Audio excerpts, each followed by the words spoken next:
সোনাই, এই দেখো এই শালিক পাখিটা তুমি নিবে। দেখো কত সুন্দর শালিক পাখি এনেছি তোমার জন্য। আরও আছে, এটা কি পাখি জানো? এটা ঘুঘু পাখি। দেখেছো কত সুন্দর।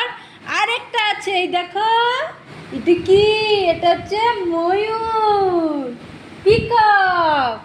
দেখেছো? তোমায় কতগুলো দিলাম। এখন আমি একটাই করে নিয়ে নিই। হ্যাঁ, দাও দাও, এটা আমাকে দিয়ে দাও। কেন কেন দাও?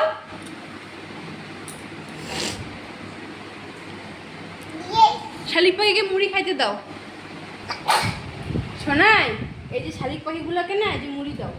এই যে মুড়িগুলো শালিক পাখি খাবে, ময়ূর খাবে, সবাই খাবে। মুড়িগুলো খাওয়াই দাও তো, খাওয়াই দাও। তাহলে খা খা খা, মুড়ি খা। তোরা মুড়ি খা, তোদেরকে মুড়ি খাওয়াবো। হ্যাঁ হ্যাঁ হ্যাঁ, খাওয়াও খাওয়াও। তাহলে খা খা, খাওয়াও খাওয়াও, মুড়ি খাওয়াও। হ্যাঁ হ্যাঁ, একটু নিজেও খায় নাও। পাখিদেরকে কি খাওয়াবো? তুমি নিজেই খায় নাও। তুমি নিজেই খাও, পাখিদেরকে আর খাওয়াইতে হবে না। তুমি খেলেই পাখি যা খাওয়া হয়ে যাবে। হ্যাঁ, পাখি খায় না, ঠিক বাহ। আছে।